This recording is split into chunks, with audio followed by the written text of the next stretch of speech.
तो अगर किसी स्टूडेंट की रिकॉर्डिंग में या क्लास के अंदर अभी इंटरनेट का इशू आ रहा हो, या मेरी आवाज कभी किसी टाइम पे आपको लगे कि गड़बड़ कर रही है, तो मैं आपको रिकॉर्डिंग दूंगा, तो आप रिकॉर्डिंग से काम चला सकते हैं। तो बड़ा जरा सुनिएगा, पूरी की पूरी थर्मल फिजिक्स स्केलर है, पूरी की पूरी। ठीक है जनाब। थर्मल फिजिक्स में क्या क्या आता है? Specific heat, latent heat, temperature, internal energy, thermal energy, सब कुछ स्केलर है। अच्छा, अब हम आगे चल सकते हैं। आगे चलने में ये बताइए, बल्कि मैं आपसे पूछना भी चाहूंगा, अलीजा बेटा आप बताओ, आपको मैंने पढ़ाया हुआ है मूवमेंट, मूवमेंट और मोमेंटम दोनों में कौन स्केलर है, कौन वेक्टर है बेटा? अलीजा।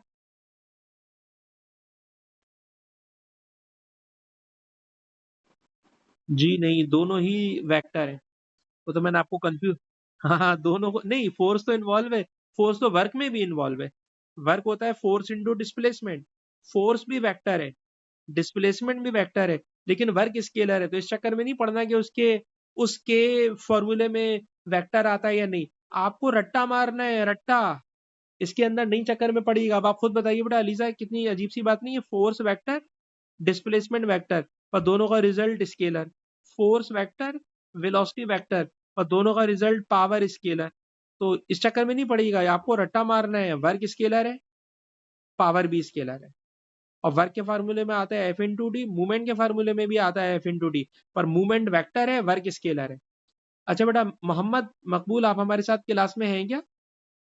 मोहम्मद मकबूल आ गए। हाँ बेटा, मोहम्मद मकबूल आप हमें बता सकते हैं, मोहम्मद मकबूल आप हमें बता सकते हैं कि प्रेशर आपके ख्याल में स्केलर है या वेक्टर है? प्रेशर, प्रेशर होता है force per unit area,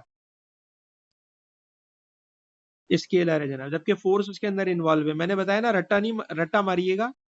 pressure scalar है बेटा, डेंसिटी स्केलर है। ठीक है जनाब। अच्छा, थोड़ा इस साइड पर आ जाए।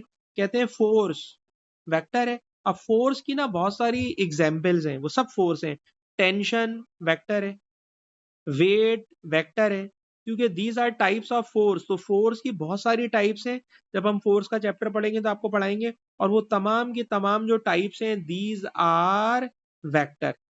ठीक है जनाब। तो displacement, velocity, acceleration, force, movement और मोमेंटम। और इस मूवमेंट का बेटा ए लेवल्स की फिजिक्स में एक और नाम है टॉर्क। ये भी जनाब क्या है? वेक्टर है। अच्छा, एक्सेलरेशन को अगर स्मॉल जी लिख दूं, तो स्मॉल जी का नाम पूरा होता है एक्सेलरेशन ड्यू टू ग्रेविटी।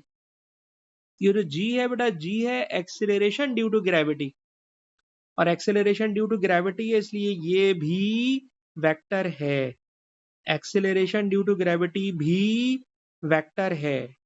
सही जनाब। तो बेटा ये जो मैंने लिस्ट बना दी है, मेरे अपने ख्याल में अगर आप इस लिस्ट को पक्का कर लें, तो अभी मैं आपको जब पास पेपर की शीट कराऊंगा, तो इंशाल्लाह आप देखेंगे सारे के सारे क्वेश्चन आपको इसी लिस्ट के अकॉर्डिंगली मिलेंगे, और कोई भी ऐसा सवाल नहीं होगा जो इस लिस्ट से बाहर निकल के भाग रहा हो।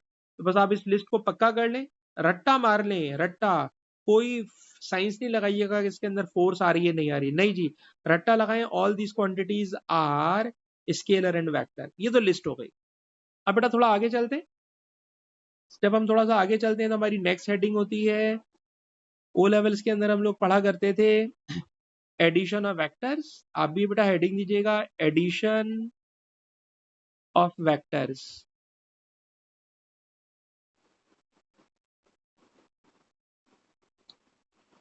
एडिशन ऑफ वेक्टर में पहले तो जरा समझ लें कि एडिशन ऑफ वेक्टर के बेटा तीन मेथड है।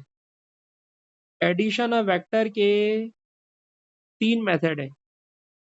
Number one, law of cosine.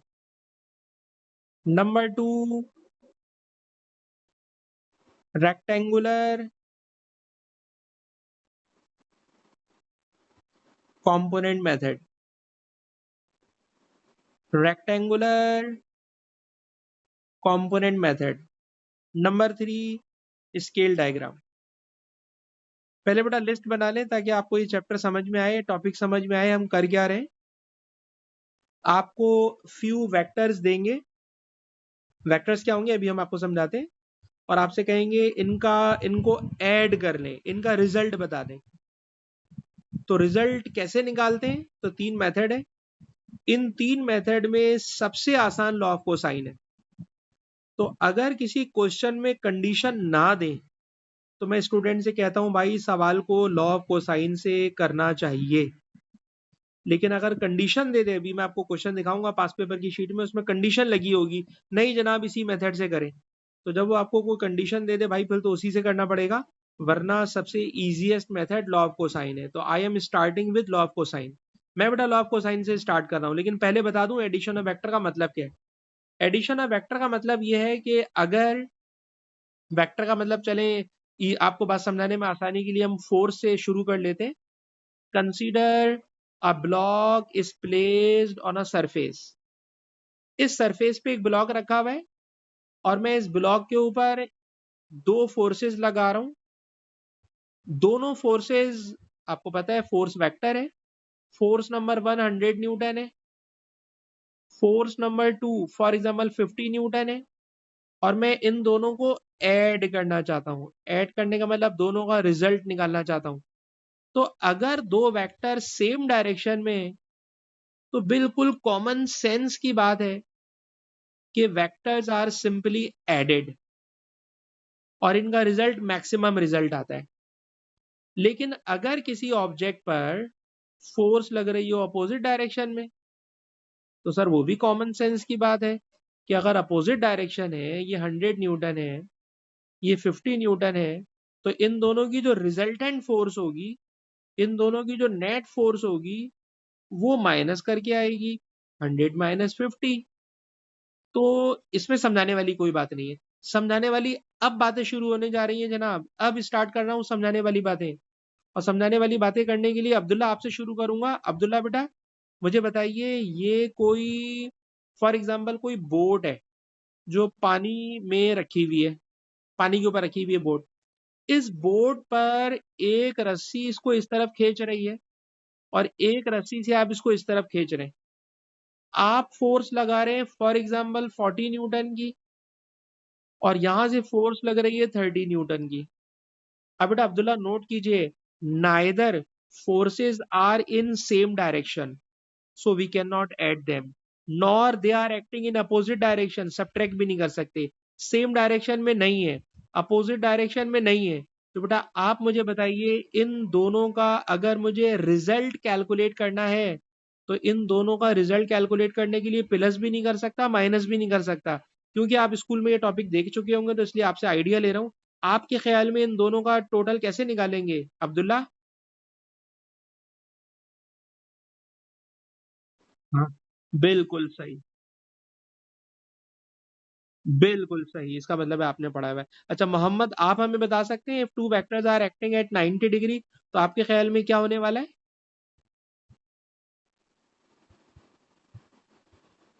Mohammad आप हमें बता सकते हैं क्या होने वाला है?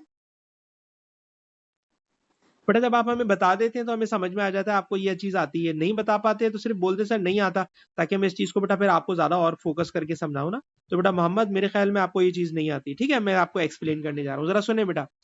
जब कभी हम कोई वेक्टर की ड्राइंग करते हैं, तो याद रखिएगा जहां पर एरो बना हुआ होता है ना, इसे बोलते हैं वेक्टर की हेड।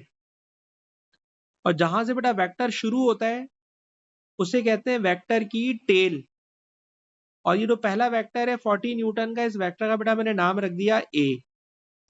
ये जो दूसरा वेक्टर है बेटा, ये है बी। अगर आपने वेक्टर ए को वेक्टर बी में ऐड करना है, तो जरा मेथड सीखिएगा। वेक्टर ए की हेड को वेक्टर बी की टेल के साथ कनेक्ट कर दीजिए। आप देखिए मैंने वेक्टर बी को दोबारा बना दिया, और वेक्टर बी बेटा मैंने ऐसा बनाया है कि वेक्टर बी की टेल वेक्टर ए की हेड को मीट कर रही है। बेटा सेंटेंस लिखिएगा, join tail of B with head of A. बेटा ए की हेड को बी की टेल से कनेक्ट कर दीजिए। मैंने कनेक्ट कर दिया। अब कनेक्ट करने के बाद दिस इज द रिजल्टेंट। और आप गौर कीजिएगा, जो रिजल्टेंट है उस रिजल्टेंट को बेटा मैंने लिखा है आर। लेकिन आप काम की बात नोट कीजिएगा कि resultant resultant head with the head of B and tail with tail of A। ठीक है जनाब, head with head of B। आप देख लीजिए मैंने जो रिजल्ट बनाया है, the blue vector is the resultant and this resultant vector's head is meeting with the head of B और इसकी tail meeting with the tail of A and this is the resultant vector. पहली बात तो ये मैंने drawing बनाई है। इस ड्राइंग में अगर आप गौर कीजिए 30 न्यूटन का बेटा वेक्टर ये रहा और मुझे रिजल्टेंट कैलकुलेट करना है, तो बेटा रिजल्टेंट कैलकुलेट करने के लिए अगर आप गौर कीजिए it is right angle triangle. Right angle triangle में 90 डिग्री के सामने वाली side it is called hypotenuse. The side opposite to 90 degree it is hypotenuse. इस हाइपोटेनियस का स्क्वायर, आपने पाइथागोरस थ्योरम पढ़ा हुआ होता है, hypotenuse square is equal to square of opposite plus square of adjacent. Opposite side 30, adjacent side 40, square of opposite plus square of adjacent. और उसके बाद अगर मैं इसका स्क्वायर रूट बेटा कैलकुलेट कर लूं तो अभी आसान आसान से मैंने नंबर लिए हैं, इसका रिजल्ट आ जाएगा 50। पर समझाना ये चाह रहा हूं इन दिस एग्जाम्पल, दर हकीकत मैंने करा क्या है sir, I have added a force with B force, a vector with B vector. A को बी के साथ मैंने ऐड कराया है और इजीएस्ट क्वेश्चन लिया है, इसलिए एंगल मैंने बनाया 90। जब एंगल 90 डिग्री का बन रहा था तो मैंने बड़े आराम से इस क्वेश्चन को पाइथागोरस थ्योरम से हैंडल कर लिया। 90 डिग्री का एंगल बन रहा था इसलिए मैंने इसको पाइथागोरस थ्योरम से हैंडल कर लिया। लेकिन अगर 90 डिग्री का एंगल नहीं बनता ना तो पाइथागोरस तो फेल हो गया था।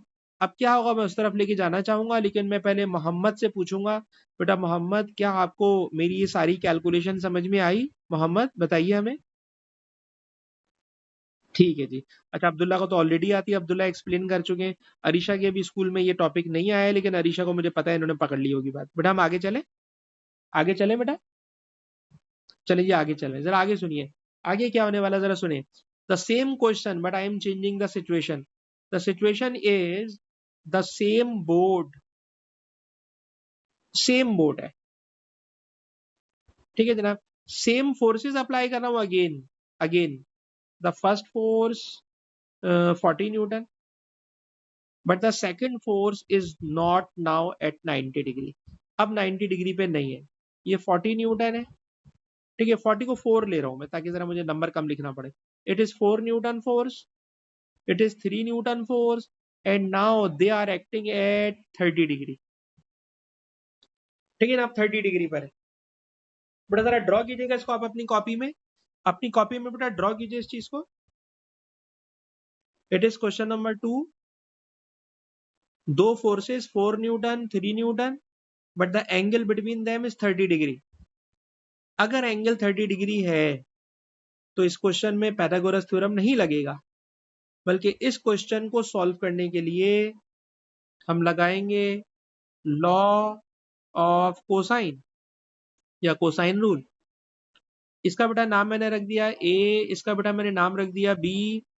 और लॉ ऑफ कोसाइन क्या होता है सर? लॉ ऑफ कोसाइन होता है A square plus B square -2ab,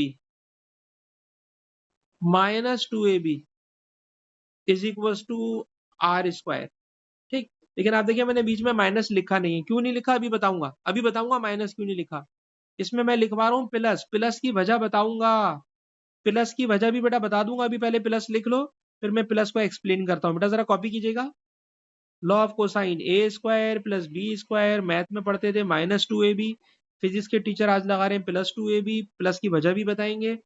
अलबत्ता बेटा पहले इस तरह से लॉ ऑफ कोसाइन लिख लीजिए, जहां बेटा लिखा है ए की जगह लिखो 4 स्क्वायर, बी बेटा बी की जगह लिखो 3 स्क्वायर +2, ए की जगह बेटा 4, बी की जगह 3, कॉस थीटा, थीटा की जगह 30 डिग्री, थीटा की जगह 30 डिग्री, आर के ऊपर बेटा स्क्वायर है, स्क्वायर को हटा दो, स्क्वायर हटा दोगे तो इट बिकम्स स्क्वायर रूट, ये बन गया स्क्वायर रूट।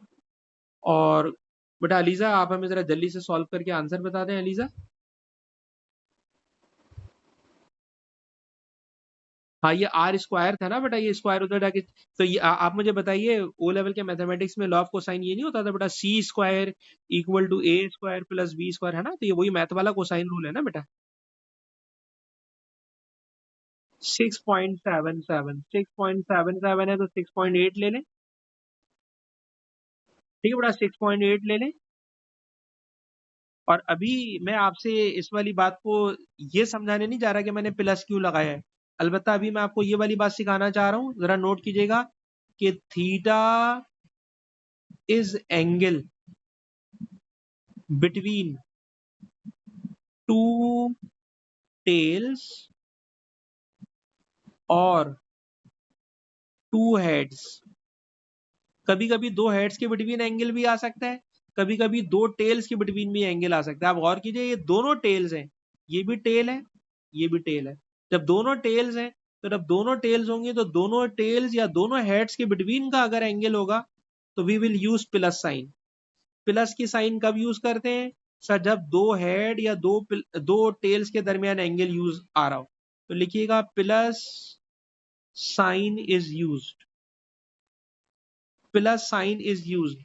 अभी रीजन नहीं बता रहा, अभी जरा पहले प्रैक्टिस कर लो बेटा, ये वाला की पॉइंट नोट कर लो। रीजन अभी नहीं बता रहा, आज की क्लास में ही बता दूंगा, लेकिन अभी पहले कॉपी करो, पहले इस फार्मूला पक्का करा दूं। Theta is the angle between two tails and two heads. Two tails और टू हेड्स के बिटवीन एंगल होगा, टू टेल्स और टू हेड्स के बिटवीन एंगल होगा तो हम यूज करेंगे प्लस, ठीक है। लेकिन जरा इसी क्वेश्चन को देखिएगा, मैं इसी क्वेश्चन को चेंज करने जा रहा हूं, कैसे जरा गौर से देखिएगा। कहते हैं अगर मैं आपसे ये कहूं, बेटा गौर से सुनिएगा, आप सारे के सारे बच्चे ओ लेवल में एंगल प्रॉपर्टीज पढ़कर आए हुए होते हो, आप सारे बच्चों ने एंगल प्रॉपर्टीज बेटा पढ़ी भी होती है, तो जरा एंगल प्रॉपर्टीज में चलो बेटा। The vector A is of magnitude 4 Newton. बेटा ये वेक्टर ए है जिसकी मैग्नीट्यूड है 4 न्यूटन, ये वेक्टर बी है जिसकी मैग्नीट्यूड है 3 न्यूटन, ठीक है ना। It is 3 Newton, it is 4 Newton, ठीक। अभी बेटा ये बताओ, ऊपर जब मैंने पाइथागोरस थ्योरम पढ़ाया था तो मैंने पढ़ाया था कि पहले वेक्टर की हेड को अगले वेक्टर की टेल से कनेक्ट करना, हेड को टेल से कनेक्ट करना। तो हेड को टेल से कनेक्ट करने के लिए मैंने क्या करा, गौर से सुनिए, मैंने 3 न्यूटन वाले वेक्टर जैसा वेक्टर यहां बना दिया, बिल्कुल 3 न्यूटन वाले वेक्टर जैसा यहां वेक्टर बना दिया। यानी मैंने इस वाले वेक्टर जैसा यहां पे वेक्टर क्यों बनाया, क्योंकि वेक्टर ए की हेड को वेक्टर बी की टेल से जोड़ दिया है by the rule, by the rule. Rule ये कहता है वेक्टर की हेड को वेक्टर की टेल से जोड़ दो, ठीक। ये मैं मुश्किल तरीका सिखा रहा हूं उन बच्चों के लिए जो ये सोचेंगे कि सर आपने लॉ ऑफ कोसाइन में प्लस क्यों लगा दिया, हमने तो माइनस लगाते थे ओ लेवल्स के मैथ में, आज आप प्लस क्यों लगा रहे हैं। मैं रीजन समझाने जा रहा हूं, मैं रीजन समझाने जा रहा हूं, ठीक। पर एग्जाम में ऐसा नहीं करना, एग्जाम में नहीं करना, खाली रीजन समझा रहा हूं। अच्छा बताओ बेटा, 3 न्यूटन के वेक्टर को मैंने यहाँ पे शिफ्ट कर दिया, बताइए बेटा जब 3 न्यूटन का वेक्टर यहाँ शिफ्ट हो गया तो यहाँ एंगल बन रहा था 30, यहाँ एंगल बन रहा था 30। अच्छा ये वेक्टर यहाँ पर आ चुका है, जब वेक्टर यहाँ पर आ गया तो इस टेल को बेटा मैंने इरेज कर दिया।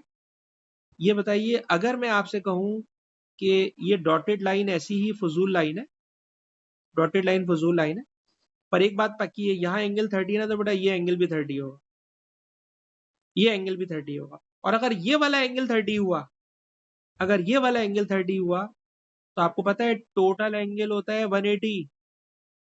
अब बेटा टोटल एंगल होता है 180, 180 में से 30 हटा दो, 180 में से 30 हटा दो, कितना एंगल बाकी बचा सर, एंगल बाकी बचा 150। अब एग्जाम में किसके पास इतना लंबा टाइम होगा कि वेक्टर को यहां से उठा के वहां लेके जाएं, 180 में से 30 माइनस कराएं, ये बन गया 150।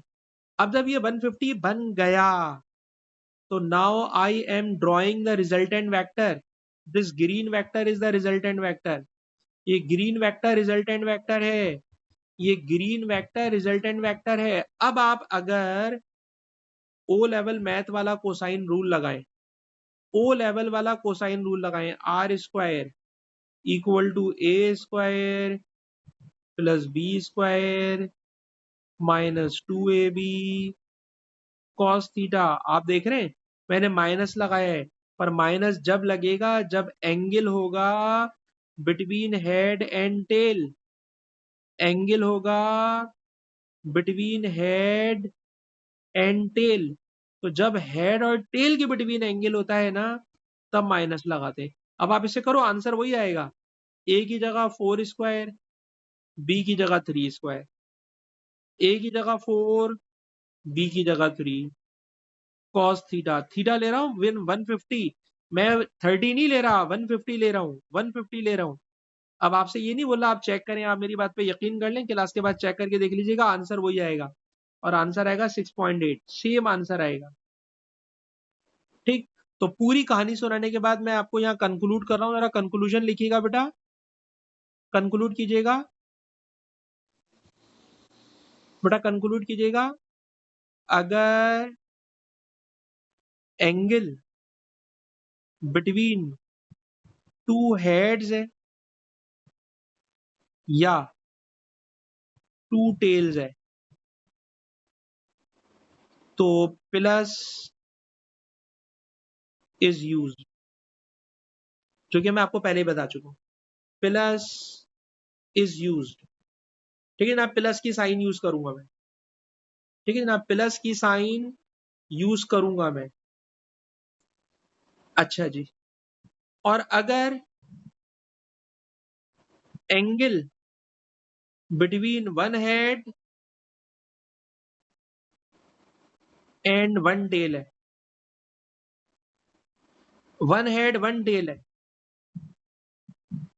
तो माइनस यूज करूंगा। ये बात भाई नोट कर लो, अभी मैं पास पेपर की शीट में लेके जा रहा हूं, मैं पास पेपर की शीट में लेके जा रहा हूं।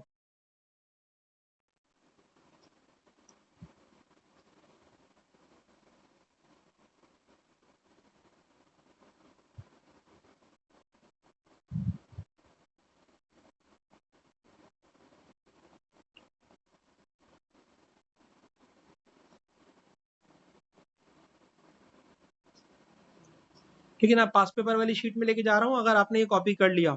अलबत्ता ये वाली बात मैं अरीशा आपसे कमेंट्री करवाऊंगा। अरीशा बेटा बताना, कोसाइन रूल में कब प्लस लगाते हैं कब माइनस लगाते हैं, अरीशा?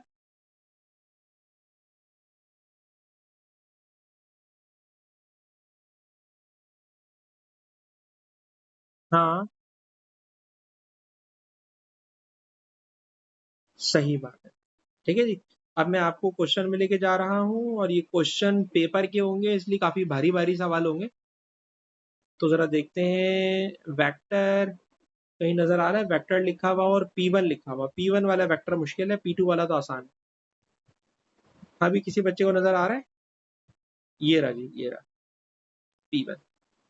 ठीक है बेटा, ये शीट आ गई है, इस शीट के अंदर हमें सवाल मिलेंगे ऐसे, जिसमें हम आपसे प्लस माइनस में हेल्प लेंगे। तो जरा क्वेश्चन देखिए, सबसे पहले ये सारे कराऊंगा मैं, आपको टेंशन नहीं लीजिएगा। सबसे पहले सवाल को देखिएगा, पर जरा सारे बच्चे इसमें एक्टिव हो जाएं। और question number 17, sorry question number 14, दो फोर्सेस है, इसका नाम मैंने रख दिया ए, बेटा इसका नाम मैंने रख दिया बी, इसका नाम थीटा। और बेटा मोहम्मद मुझे सिर्फ ये बता दो, कोसाइन रूल प्लस वाला लगेगा माइनस वाला लगेगा? मोहम्मद माइनस वाला लगेगा। जबरदस्त, इतनी सारी कहानी सुनाने के बाद भी मोहम्मद भाई ने गलती कर दी। बेटा ये भी टेल है, ये भी टेल है, बेटा दोनों टेल्स है ना। ये वेक्टर ए की टेल है बेटा, ये वेक्टर बी की टेल है, दो टेल्स आ रही हैं। जब दो टेल्स आती हैं तो मैं एक और आपको आसान बात बताऊं, जरा गौर से सुनना मोहम्मद, आपने गलती की इसलिए बता रहा हूं। दो टेल्स होंगी तो दो लाइनें बनाएंगे, दो लाइन में ये पहली लाइन ये दूसरी लाइन, दो टेल दो लाइनें, दो हेड्स दो लाइनें, दो लाइनें मतलब प्लस, एक हेड एक टेल, एक हेड एक टेल, एक लाइन का मतलब माइनस। मोहम्मद बताइए कब प्लस लगाते हैं कब माइनस लगाते हैं, मोहम्मद?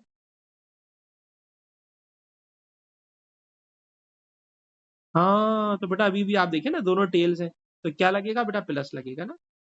+2 AB cos theta. और इसके ऊपर अंडर रूट लगाऊंगा क्योंकि हमें ये एमसीक्यूज है, ऑब्जेक्टिव है, तो मेथड लगाना दिखाना जरूरी नहीं है। आप बेटा जल्दी से कैलकुलेटर में सारी वैल्यूज पुट करके कोई बच्चा मुझे सॉल्व करके बताए बेटा क्या आंसर आ रहा है। 10 ही आ रहा है, जबरदस्त। तो देखिए 10 न्यूटन प्लस 10 न्यूटन, आंसर भी 10 न्यूटन। कितना इंटरेस्टिंग वेक्टर में रिजल्ट है कि कोई बच्चा बोले कि ऐसा हो सकता है 10 प्लस 10 इक्वल टू 10, आप कहेंगे यस। अगर एंगल 120 डिग्री का हुआ तो 10 plus 10 equal to 10। I think सबने बेटा कॉपी कर लिया है। बेटा अफरा, अस्सलाम वालेकुम अफरा अंजुम। हाँ बेटा, हम लोग वेक्टर्स की एडिशन पढ़ रहे हैं, लॉ ऑफ कोसाइन पढ़ रहे हैं। लॉ ऑफ कोसाइन में क्या होता है, सर दो वेक्टर्स होते हैं, दोनों वेक्टर्स की वैल्यू को बेटा ए और बी लिखते हैं, एंगल को थीटा लिखते हैं। और मुझे पता है कि ये टॉपिक मैंने आपको पहले पढ़ाया हुआ है, इंशाल्लाह आप समझ रही हैं। ठीक है बेटा, आगे चल रहे हैं। एक और क्वेश्चन देखते हैं बेटा, इसी टाइप का हो जिसमें हम आपको कोसाइन रूल की प्रैक्टिस करा सकें।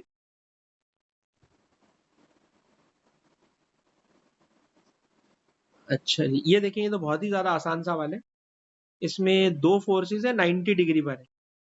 तो बेटा अगर दो फोर्सेस 90 डिग्री पर हो तो कोसाइन रूल लगाने की भी जरूरत नहीं है। सही जनाब, हम इसको सिंपल पैथागोरस थ्योरम से कर सकते हैं। सिंपल पैथागोरस से 3 square plus 5 square is equal to are square. बेटा नोट कर लीजिएगा क्वेश्चन 38 के नाम से। लिखिए 38, क्वेश्चन 38, दो फोर्सेस दिखाइए 90 डिग्री के एंगल पर। और जब 90 डिग्री का एंगल है तो सिंपली स्क्वायर और प्लस, सिंपली स्क्वायर और प्लस। हाँ बोले बोले। मे-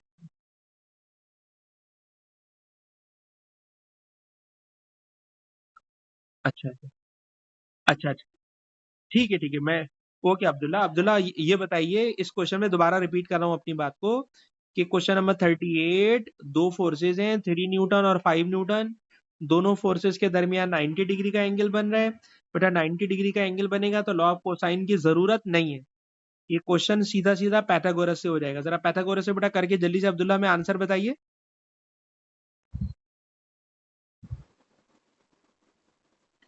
3 square plus 5 square then square root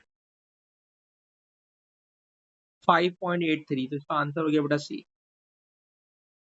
ठीक है।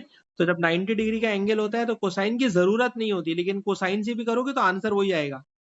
कोसाइन से भी करोगे तो आंसर वही आएगा। अच्छा जी, इसके बाद जरा इस क्वेश्चन में आ जाए। इस क्वेश्चन में हम शामिल करेंगे बेटा अरीशा आपको। अरीशा बेटा आपको हम शामिल कर रहे हैं। अरीशा बेटा देखिए, इस क्वेश्चन में दो फोर्सेस हैं। फोर्स ए है 200 न्यूटन, फोर्स बी है 120 न्यूटन। और पता नहीं हमें क्यों उर्दू में कुत्ता बोलते हुए अजीब सा लगता है। तो ये जनाब दो डॉग्स हैं जो दो फोर्सेस लगा रहे हैं 200 और 120 न्यूटन। आप बेटा अरीशा में ये बताएं, इन दोनों फोर्सेस के बिटवीन में एंगल कितना है। What is the angle between the two forces. जी बेटा अरीशा।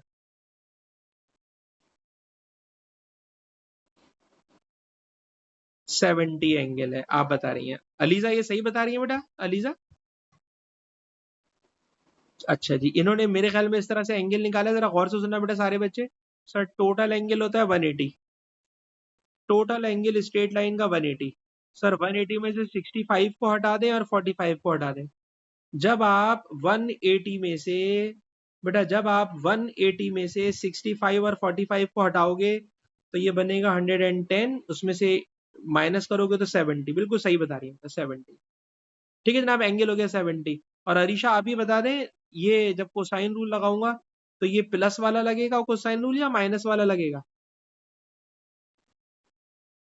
प्लस वाला लगेगा। जल्दी से बेटा कॉपी कर लें, मैं पूरा नहीं करूंगा, खाली फार्मूला लिख दे रहा हूँ। ए स्क्वायर प्लस बी स्क्वायर प्लस 2 A B cos theta, theta है 70, थीटा है 70। ठीक है। और जब आप इसका स्क्वायर रूट ले लोगे तो आपको रिजल्ट मिल जाएगा। जल्दी से बेटा सिर्फ कॉपी करें और मैं आगे बढ़ाना चाह रहा हूँ। कॉपी कर लें बेटा जल्दी से इसको। It is 2018 paper question, cosine rule.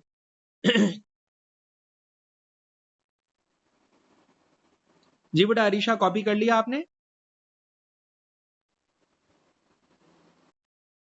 अच्छा बेटा अम्माज, मैंने आपको लिंक भेजा था, बड़ा मुश्किल हो जाता है आपको किसी भी नंबर पे लिंक भेजें तो आपकी अम्मी कहती है मुझे भेजें, आपके फादर बोलते हैं मुझे भेजें।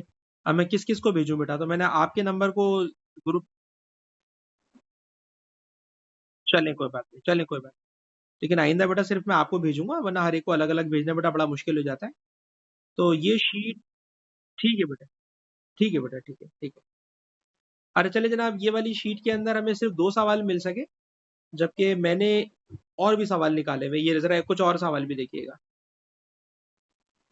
और इन क्वेश्चंस में मुझे प्रॉब्लम ये मिलेगी कि ये जो क्वेश्चन है ये वर्ड की फाइल में, और वर्ड की फाइल पे मैं लिख नहीं सकता। तो जरा 2 मिनट बेटा मुझे दीजिए। मुझे लगता है कि मना कर रहा है जी, बोल रहा है कुछ बुरा हो गया आपके साथ। अच्छा जी, फिर इसको ऐसे ही चलाएं, ऐसे ही चलाएं। हाँ जरा इसको देखिए बेटा, ये एक सवाल है, और इस क्वेश्चन को क्योंकि मैं इस पे लिख ही नहीं सकता, इसलिए मैं इसको जरा थोड़ा साइड में लेकर आ गया हूँ, और इसको बराबर में पीडीएफ वाली फाइल पे लिखूंगा। मोहम्मद, आपसे हमारा सवाल है बेटा। मोहम्मद सिर्फ मुझे ये बता दें, इस क्वेश्चन में दोनों फोर्सेस के बिटवीन में एंगल कितना बन रहा है? बेटा मोहम्मद, इन दोनों फोर्सेस के बिटवीन में एंगल कितना बन रहा है?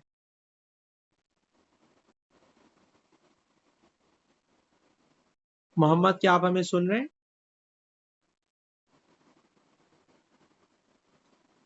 अच्छा बेटा अरीशा, आप हमें बता दें बेटा, इन दोनों के बिटवीन में कितना एंगल बन रहा है?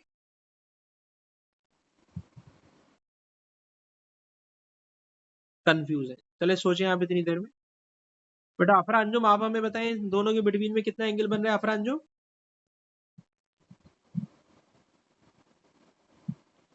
दोनों फोर्सेस के बिटवीन में कितना एंगल बन रहा है?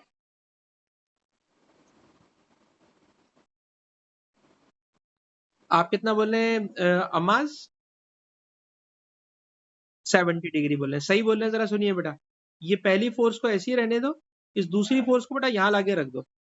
जब आप इसको यहाँ लाके रखते हो ना, या यूं समझ लो कि, चले मैं इसको ऐसी इसी इसी समझाने की कोशिश करता हूँ कि ये एक्स एक्सिस है बेटा, ये एक्स एक्सिस है।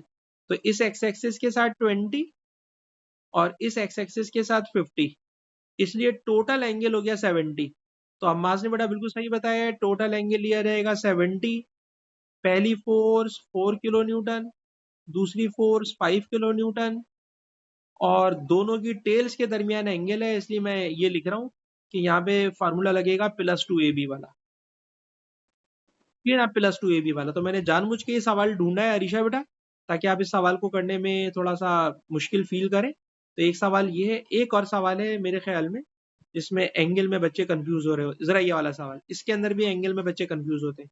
तो इस वाले क्वेश्चन को देखें और हम अलीजा को इन्वॉल्व करेंगे। अलीजा बेटा आप बताइए, इसमें पहली बात, दूसरी फोर्स कितनी है? एक फोर्स 1830 है, दूसरी फोर्स कितनी है बेटा अलीजा?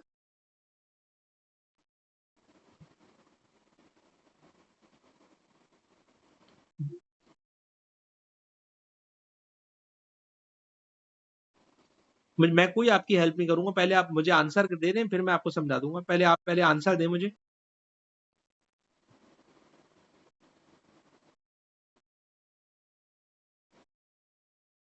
हाँ,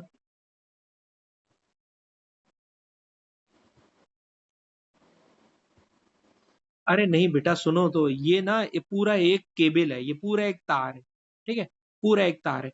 इस तार में अगर इधर 1830 न्यूटन फोर्स लग रही है ना, ठीक है, तो पक्की बात है दूसरी तरफ भी 1830 न्यूटन ही फोर्स होगी। ठीक, पूरे तार में टेंशन हर जगह एक जैसी होती है। ऐसा नहीं होता कि तार एक जगह से टाइट हो और दूसरी तरफ से लूज हुआ हुआ हो।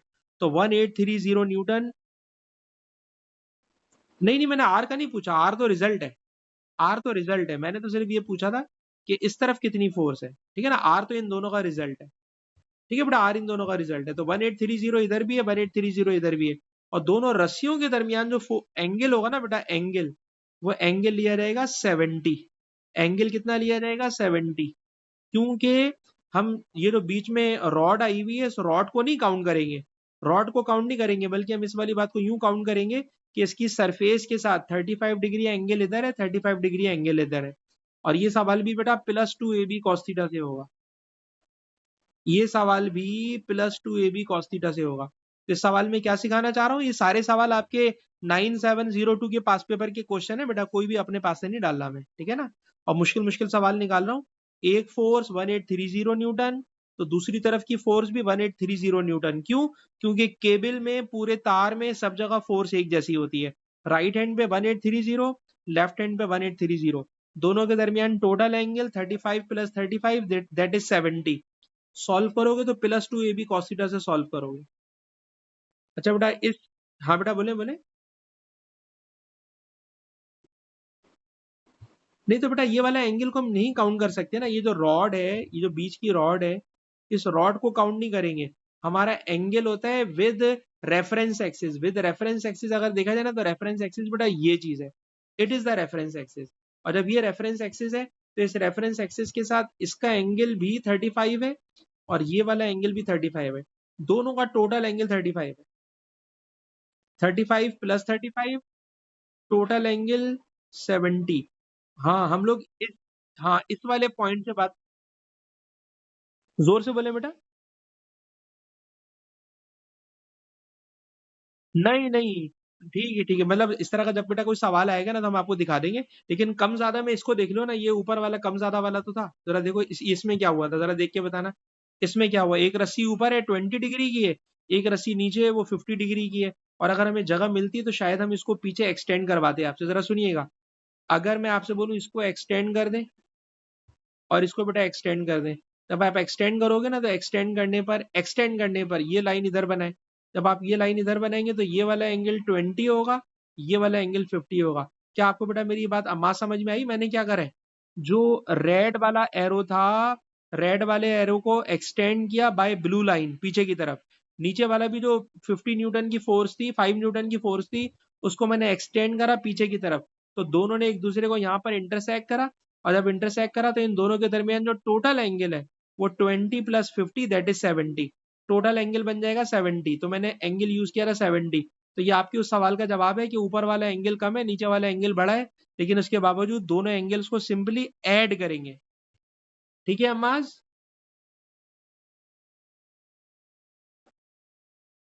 जी जी जी, दोनों एंगल्स को ऐड करते हैं,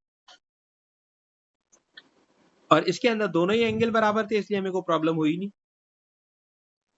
अच्छा ये कुत्ते वाला सवाल तो अभी हम लोग ऑलरेडी कर चुके हैं। बस जनाब, ये हर तरह की वैरायटी बेटा मैंने ढूंढ ली है, और आपको एग्जाम में इसके अलावा कोई और वैरायटी नहीं मिलने वाली। ठीक है जनाब, तो ये मैंने वैरायटी ढूंढ के आपको 2-3 सवाल और करा दिए। अब मैं बात को दोबारा समराइज करके आगे बढ़ना चाह रहा हूँ। पूरी बात जरा दोबारा सुनिएगा। टॉपिक क्या पढ़ रहे हैं सर? यूनिट नंबर 1 में मेन टॉपिक है 3।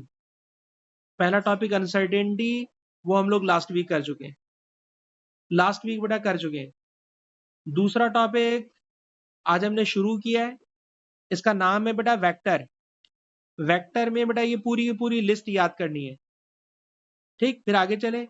असल टॉपिक है दूसरा टॉपिक, जो हर साल पेपर में बहुत मुश्किल तरीके से पूछेगा, और ये टॉपिक कई दिनों तक चलेगा भाई, एक दिन का टॉपिक नहीं, कई दिनों तक चलेगा। तो वेक्टर्स की एडिशन के 3 method, law of cosine, rectangular component method, और scale diagram. Law of cosine कब लगाते हैं, तो मैंने वही आज पढ़ा रहा हूँ। अगर दो वेक्टर सेम डायरेक्शन में है तो प्लस करते हैं, अपोजिट डायरेक्शन में माइनस करते हैं, 90 डिग्री पर हो पैथागोरस थ्योरम लगाते हैं, लेकिन अगर 90 के अलावा कोई और एंगल होगा तो लॉ ऑफ कोसाइन लगाते हैं। और लॉ ऑफ कोसाइन में भी कब प्लस लगाते हैं, तो मैंने पढ़ाया दो टेल्स के दरमियान एंगल हो, दो हेड्स के दरमियान एंगल हो तो प्लस लगाते हैं, लेकिन एक हेड और एक टेल के दरमियान एंगल हो तो माइनस लगाते हैं। उसकी कुछ वैरायटी बेटा मैंने आपको क्वेश्चंस की दिखाई है, रिकॉर्डिंग भी करके दे रहा हूं। आप क्लास के बाद इन्हीं सवालों को अगर आप दोबारा देख लोगे, तो इंशाल्लाह आपको और सवाल बेहतर समझ में आ जाएंगे। लेकिन बेटा मोहम्मद मकबूल, आप हमें बिल्कुल रिप्लाई नहीं कर पा रहे, क्या आपका माइक्रोफोन बेटा नहीं चल रहा मोहम्मद मकबूल? बेटा मोहम्मद मकबूल, आप हम आपसे बात कर सकते हैं क्या? अच्छा अच्छा, लेकिन आप चलें ठीक है, लेकिन बेटा मैं रिकॉर्डिंग दूंगा, ताकि अगर कोई गड़बड़ लगे तो रिकॉर्डिंग से पक्का कर लीजिएगा। मैं आपकी बात समझ गया, इसलिए मैं अब आपको अब तंग नहीं कर रहा, मुझे अंदाजा हो गया आपके नेटवर्क में इशू चल। ठीक है बेटा, ठीक है। अच्छा जी, अब हम और आगे चलते हैं। नेक्स्ट हेडिंग दीजिएगा बेटा आज की क्लास की, रेजोल्यूशन ऑफ वेक्टर। बेटा हेडिंग दीजिएगा रेजोल्यूशन ऑफ वेक्टर। ये क्या चीज होती है, इसको समझाने से पहले हर बच्चे को एटलीस्ट 3 फार्मूले पहले से आना चाहिए। 3 फार्मूले वो बचपन से जो पढ़ते हुए आ रहे हैं। सर 90 डिग्री के सामने वाली साइड हाइपोटेनियस, हमें सर कोई एंगल बता देंगे, एंगल के सामने वाली साइड अपोजिट साइड, और जो साइड बच जाएगी it is called adjacent side. तो राइट एंगल ट्रायंगल में सर 3 साइड्स होती हैं, हाइपोटेनियस, अपोजिट, एडजेसेंट। अच्छा, फिर हम लोग पढ़ते हैं ट्रिग्नोमेट्री। ट्रिग्नोमेट्री में साइन थीटा होता है opposite upon hypotenuse, cos theta होता है एडजेसेंट अपॉन हाइपोटेनियस, बटा टेन थीटा होता है अपोजिट अपॉन एडजेसेंट। और शायद आपने इसको इस तरह से याद किया हुआ हो, सो काटोआ, सो काटोआ, सो काटोआ। तो जिस तरह से भी आपने याद किया हुआ, तो ये तीनों फार्मूले बेटा आपको आना चाहिए जो मैं नेक्स्ट टॉपिक कराने जा रहा हूं। तो क्या ये तीनों फार्मूले आपने बेटा कॉपी कर लिए? अच्छा जी, अब मैं प्रॉपरली टॉपिक स्टार्ट करने जा रहा हूँ। टॉपिक क्या है, तो जरा टॉपिक सुनिए। टॉपिक ये है कि ये वाई एक्सिस, ये एक्स एक्सिस, ठीक है जनाब, ये दो एक्सिस मैंने बना दिए। इन दोनों एक्सिस में यहां पर एक ब्लॉक रखा हुआ है और इस ब्लॉक को मैं एक रस्सी से बांध के खींच रहा हूं, रस्सी से बांध कर खींच रहा हूं और मैं फोर्स एक्सर्ट कर रहा हूं। बेटा ये फोर्स जमीन के साथ, जमीन को हम कहते हैं एक्स एक्सिस, जमीन को हम लोग कहते हैं हॉरिजेंटल एक्सिस, जमीन के साथ ये फोर्स एंगल बना रही है। हमने बचपन में पढ़ा है जिस डायरेक्शन में फोर्स लगती है ऑब्जेक्ट उस डायरेक्शन में मूव करता है। क्या इज इट पॉसिबल कि फोर्स क्रॉस में लग रही है तो ये ब्लॉक भी क्रॉस में मूव करना शुरू कर दे? नहीं सर, डेली लाइफ में ऐसा नहीं होता, कोई डेली लाइफ में ऐसा नहीं होता। अगर आप ब्लॉक को रस्सी से बांध के खींचेंगे ना तो ब्लॉक इस डायरेक्शन में मूव करेगा, या बहुत हुआ तो जो ब्लॉक होगा वो थोड़ा सा टिल्ट हो जाएगा, थोड़ा सा टिल्ट हो जाएगा और टिल्ट होके इस डायरेक्शन में मूव करना शुरू कर देगा। तो कहते हैं इसका टिल्ट होना वेक्टर के वाई कंपोनेंट की वजह से होता है और हॉरिजेंटल डायरेक्शन में मूव करना इसके हॉरिजेंटल कंपोनेंट की वजह से होता है। सर ये क्या चीज है? तो आइए मैं इसी चीज को प्रॉपर वर्डिंग में पढ़ाने जा रहा हूँ। प्रॉपर वर्डिंग में पढ़ाने जा रहा हूँ। अभी मैंने कुछ ऐसी मुश्किल मुश्किल बातें बोल के छोड़ दी हैं, अब बेटा मैं आपको इसको प्रॉपर वर्डिंग में पढ़ाने जा रहा हूँ। प्रॉपर वर्डिंग सुनिएगा, प्रॉपर वर्डिंग सुनिएगा बेटा। प्रॉपर वर्डिंग ये है कि जब कोई वेक्टर एक्स एक्सिस के साथ एंगल बनाता है तो हम उस वेक्टर को रिजॉल्व कर सकते हैं दो कंपोनेंट्स में। बेटा डेफिनेशन लिखिएगा, when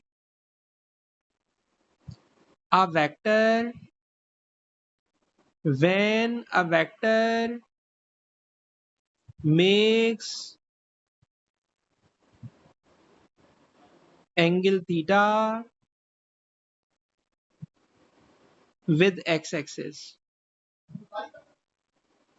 it is resolved into two components। जब कोई वेक्टर एंगल बनाता है, जब कोई वेक्टर एंगल बनाता है तो उस वेक्टर को मैं रिजॉल्व कर सकता हूं, तोड़ सकता हूं दो कंपोनेंट्स में। और हमेशा ये टूट जाता है, जब कभी एंगल बनाएगा दो कंपोनेंट में टूट जाएगा। और दो कंपोनेंट में टूटना इसी फिनोमिनन का नाम है। और फिनोमिनन आप समझते हैं नेचुरल चीज को कहते हैं। तो ये फिनोमिनन नेचुरल है, खुद ब खुद वो रिजॉल्व हो जाता है दो कंपोनेंट्स में।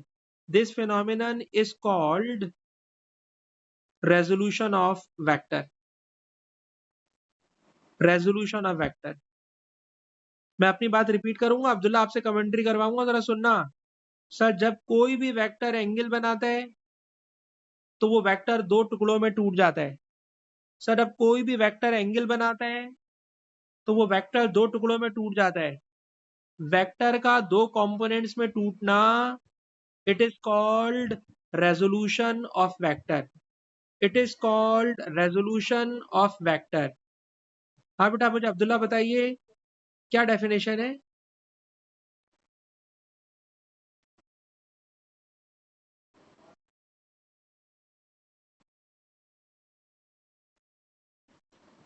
बिल्कुल सही, बिल्कुल सही।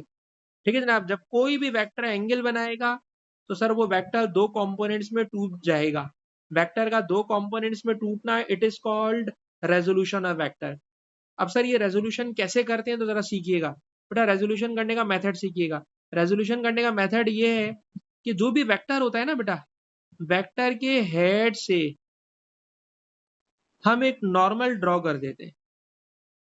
समझाने के लिए कर रहे हैं, आपको कुछ भी नहीं करना, आपको तो एक फार्मूला याद करना है। आप लोगों ने फॉर्मूला याद करना है, ऐसा कुछ नहीं करना जो मैं यहाँ पे काम कर रहा हूँ, समझाने के लिए कर रहा हूँ। Draw normal from the head of the vector along x axis. Vector के हेड से एक्स एक्सिस पे एक नॉर्मल बना दिया। ये नॉर्मल बेटा जहां कट करता है ना, this is horizontal component, and the length of normal, and the length of normal, it is called vertical component. दोबारा सुनिएगा सर, वेक्टर के हेड से एक नॉर्मल बनाए, वेक्टर के हेड से एक नॉर्मल बनाए, वेक्टर का नाम इस टॉपिक में एफ, वेक्टर का नाम इस टॉपिक में एफ। ये एफ बना रहा है एंगल। जब एंगल बनाएगा तो इसके दो कंपोनेंट्स हो जाएंगे, एक कंपोनेंट एक्स एक्सिस पर आएगा, एक कंपोनेंट वाई एक्सिस पर आएगा। ठीक है जनाब, आपको कोई ऐसी ड्राइंग नहीं करनी, ना आपने कोई नॉर्मल बनाना है, आपने रट्टा लगाना है। क्या रट्टा लगाना है सर, किसी भी वेक्टर के दो कंपोनेंट्स होते हैं, एक एक्स कंपोनेंट और एक वाई कंपोनेंट। बेटा इस एक्स कंपोनेंट को अगर मैं ट्रिग्नोमेट्री अप्लाई करूं तो ये बन जाता है एफ कॉस थीटा। मैं ट्रिग्नोमेट्री अप्लाई करके नहीं दिखा रहा, वरना हम असल टॉपिक से कहीं और बाहर निकल जाते हैं, बच्चा जो है उस ट्रिग्नोमेट्री में खो जाता है। ट्रिग्नोमेट्री को साइड में करो, जो चीज एग्जाम में आती है उसको फोकस करो। एग्जाम के में क्या आता है, वो आपको एक वेक्टर देगा, बोलेगा इसका एक्स कॉम्पोनेंट निकाल के बताए। वो आपको एक वेक्टर देगा, बोलेगा इसका वाई कॉम्पोनेंट निकाल के बताएं। आपको ये दो फार्मूले याद करना है बेटा, इन दोनों फार्मूलों को कॉपी करें और याद करें। जो x है, इस x का नाम है हॉरिजेंटल कंपोनेंट। x एक्सिस पर आता है हॉरिजेंटल, y एक्सिस पर आता है वर्टिकल। तो किसी भी वेक्टर के दो कंपोनेंट्स होते हैं, एक हॉरिजेंटल कंपोनेंट और एक वर्टिकल कंपोनेंट। हॉरिजेंटल कंपोनेंट का formula f cos theta, vertical component का formula f sin theta. But Abdullah आपसे मैं एक सवाल कराना चाह रहा हूं, अब्दुल्ला जरा मुझे बताइए, किसी ऑब्जेक्ट पे फोर्स लग रही है 100 न्यूटन, एंगल बना रही है 30 डिग्री, मुझे इसका x निकालना है, मुझे इसका y निकालना है। अब्दुल्ला मुझे x का फार्मूला सुनाओ।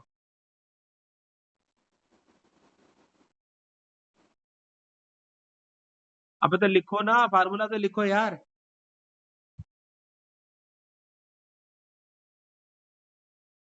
अच्छा अच्छा, चलो कोई बात नहीं, कोई बात नहीं, अभी आप ऐसा करो, ये वाला फार्मूला लिखो। अच्छा मैं एक बात बता दूं कि आज की क्लास के अंदर मैं खुद मानता हूँ इस बात को, ऑल दो कि हमारी क्लास खत्म होने वाली है, कि मैं ना क्लास घर पे बैठ के नहीं पढ़ा रहा, किसी रिश्तेदार के घर पे आया हूँ। तो यहाँ पे जो इंटरनेट है ना, वो वैसा वाला नहीं है जैसे मेरे अपने घर वाला है। मैंने अपने घर पे जरा ज्यादा हाई फाई लगाया हुआ है, तो इसलिए हो सकता है कि मेरी क्लास के अंदर गड़बड़ आज की क्लास में हो, मैं मानता हूँ। ठीक है ना, लेकिन कल इंशाल्लाह घर पे होंगी। कभी कभार ही ऐसा होता है कि रिश्तेदारों के यहाँ निकले हुए होते हैं, तो हमें तो यार ऑनलाइन पढ़ाते हैं, हम तो कहीं पे भी बैठ के पढ़ा लेते हैं, फैमिली को ले जाते हैं। फैमिली बिजी है रिश्तेदारों में, हम बिजी हैं अपने काम में। तो कभी कभी ऐसा होता है। ठीक है ना, तो बेटा अब्दुल्ला आप टेंशन नहीं लेना, आज का इंटरनेट मैं वाकई मानता हूँ हो सकता है मेरी तरफ से खराब हो सकता है। अलबत्ता अलीजा कराची में बैठी, अलीजा बताओ पूरी क्लास में इंटरनेट अभी नॉर्मल चल रहा था या कहीं गड़बड़ थी अलीजा। अच्छा बीच में थ्री डब करना पड़ा, चले ठीक है बेटा, चले ठीक है, कभी कभी रिश्तेदारों के एक्सेप्ट कर लीजिएगा। अच्छा चले जनाब अब्दुल्ला, जरा ये जो सामने फार्मूला लिखा बेटा पहले इसको कॉपी करो। एक्स का formula F cos theta, y का फार्मूला एफ साइन थीटा, ठीक है। अब मुझे एक्स निकालना है, जब एक्स निकालना है तो पता है क्या करूंगा, जरा सुनो। आप लिखेंगे सर 100 और 100 के साथ लिख देंगे कॉस 30 डिग्री। वाई निकालना है तो आप लिखोगे 100 और फिर लिख दोगे साइन 30 डिग्री, ठीक है। अब अलीजा बेटा मुझे बता दें एक्स का आंसर क्या आ जाएगा कैलकुलेटर से।